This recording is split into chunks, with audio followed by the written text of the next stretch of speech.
Other ladies here, they talk to the Fae all the time, but it seems that they're trying to stay off camera. So maybe we'll have them talk away in the background, I don't know. They're in tune with the Fae, you know. They've already asked the Fae for permission for us to be here. So we're covered from that angle. Because this is their territory, this is their turf. And if it was daylight, you would see you have a circle of stones around here, but there's also a larger circle beyond those. So you have a circle within a circle, that's what we have here. And hopefully we will capture some kind of evidence, some sort of an image, before we go home. And if anybody else there watching happens to see anything or hear anything, I'd be delighted if they'd comment and let us know. Right, it's initializing. We should have sound and vision very shortly. Here we go.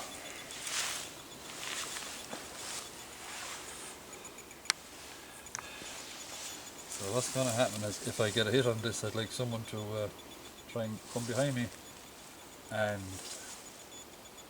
capture it on video.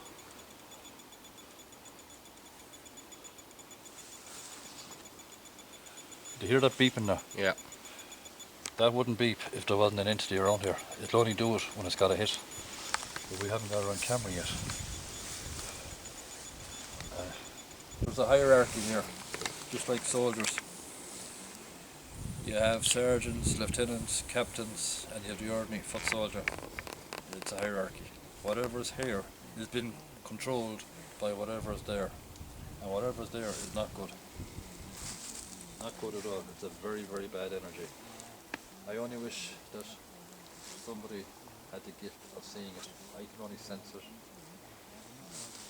Jane here, she has felt it, but none of us have seen it. We know it's there. And Jane has the gift of sight. She can see spirits when they're around, but only if they want to communicate. If they want to hide, we're not going to see it. Small captures on the SLS earlier on, but were very brief, only for a few seconds at a time. And it's not their choice. They're being controlled. They're not allowed to show themselves to us tonight for whatever reason. Might know more tomorrow when I go through my footage. Maybe I've picked up something I'm unaware of. I don't know. But we're going to take a 5-minute break now, and when we come back on, we're going to be at a monument, and I will tell you all about that when we come back. Thanks for joining us.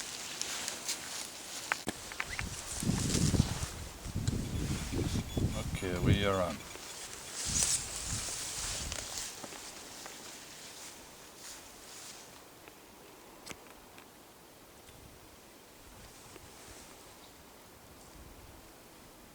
And that blue, that dark energy is here again now. Okay.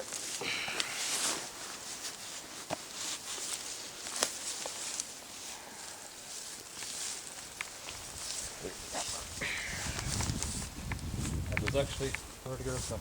You're over there to the left. We have something right here beside us. It's bothered me.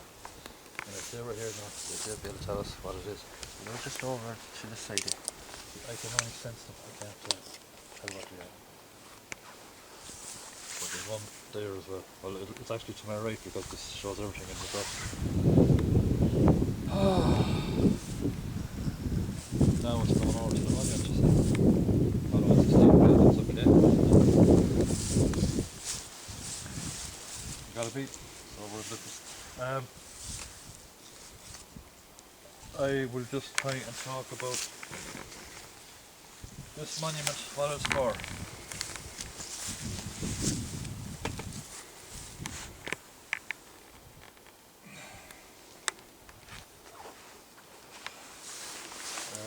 It's bright enough, isn't it? Yeah. I just want to talk about this monument a little while, guys. A few of you may recognise this. Not many people ever get to see it. And if you recognise the monument, you probably have figured out where we are. This monument was built in the memory of Eleanor Blake, who died in the castle just over to my right here. You won't see it now, it's too dark. Back in the fire that destroyed the castle in 1910. She was an invalid on a wheelchair, and she was accommodated upstairs in the castle.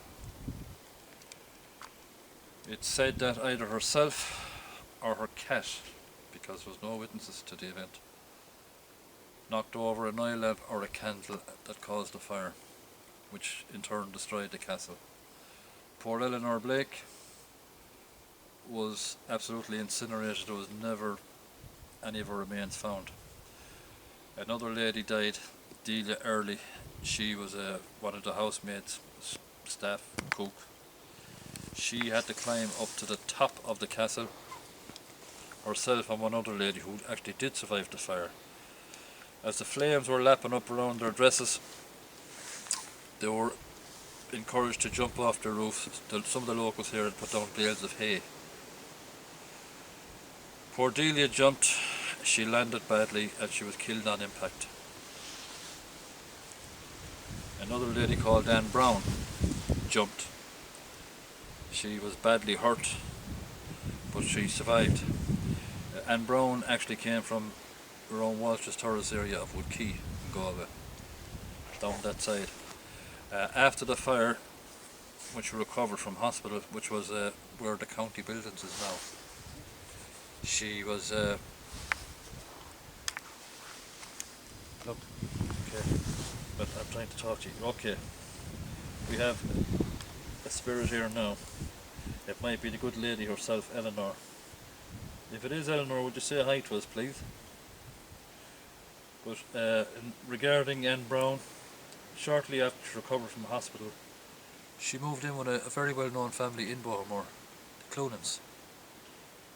She stayed there for a few months before she emigrated to America, where she got married at some stage, and consequently she lived to be a grandmother. Back in the 70s, she wrote to the editor of the Galway Advertiser,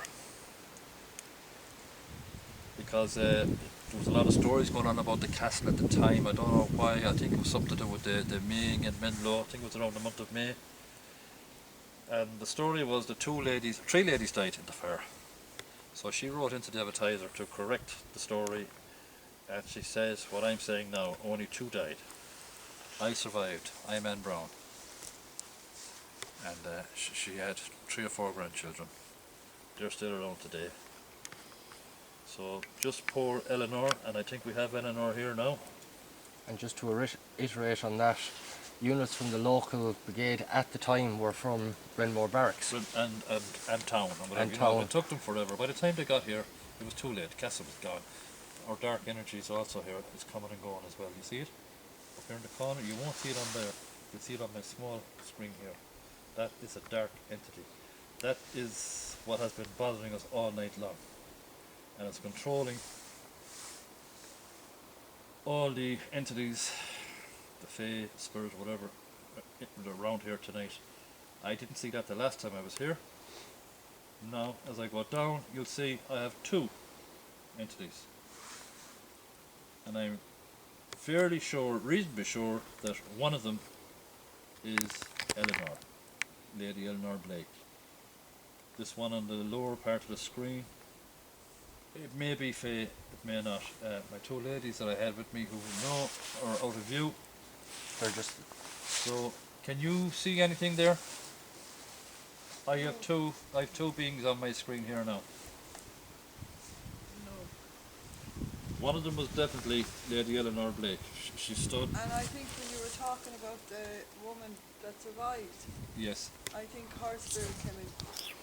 Well, if it did, it's only to visit, because she survived. To visit, yeah. She went to America and she became a grandmother. So I'd have no doubt that she would visit here from time to time. Now, as you can see, I'm pointing the SLS directly at the monument. You can't see the lady standing beside the SLS. All you see is what I believe to be Eleanor Blake. And we have a smaller figure coming in and out, possibly a fae, or maybe even a child from another era, I don't know. Could be But Sir Valentine himself. no, No. it's not. Valentine rarely comes up here. He maybe floating around the castle from time to time, but not up here. Now, shortly after the fire, or sometime after the fire in 1910, the fire that incinerated his sister, her brother returned to Ireland on a brief visit. He went into the remains of the castle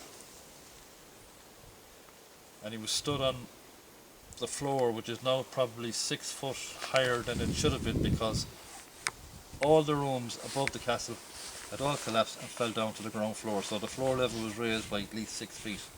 He took a few ashes, and it's said that he found a bracelet that may or may not have been hers, but he brought them out here.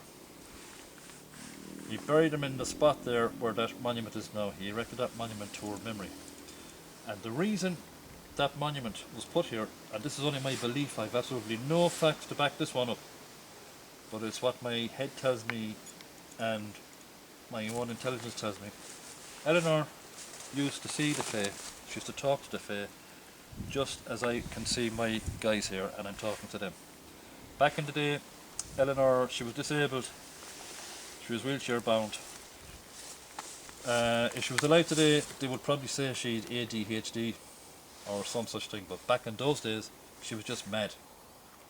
Simple as that, she was just mad. There was times they'd put her to bed and they'd actually have to tie her in bed, because she could be a handful when she'd take one of her moods. And I believe that's what happened to her the night she died. I don't believe Eleanor knocked the candle or the oil lamp over. I believe it was her cat, because Eleanor was probably bound to the bed. But she was buried here by her remains, whatever he scraped up, are under this monumental stone, and it's only a handful because there was nothing of her left. Because this is where she used to like to come. Back in the day, this was all well maintained grounds. She could be wheeled out here in a wheelchair, and she used to spend time talking and playing with the fae. Her brother was aware of this, and it's my belief that that is the reason this monument is here today and not over in the local cemetery along with her father or other family members. He put it here because this was where she used to love to be. And I'm going to wrap up on that, folks. I hope you've enjoyed yourselves. Eleanor is still here. I think she's happy in her own way that we're speaking about her. Not many people come to visit her because not many people know where this monument is. You'll all have gathered now that we're in Menlo, the grounds of Menlo Castle, but I'm still, out of respect for Eleanor and the fae here behind me, I don't really want to give out the exact location of where we're at. They want their privacy to be respected, and who blames them? Because would you like people trotting in and out of your home? No, you wouldn't. You just wouldn't like it. So you come by invitation or not at all. That's pretty much all I can say to you guys. I hope you enjoyed it. Our next night out will be in a couple of weeks' time. We're going to Headford, Rosserley Abbey. A very, very haunted location, and I promise you guys, it's one that you don't want to miss. I'll see everybody soon, and thanks for watching.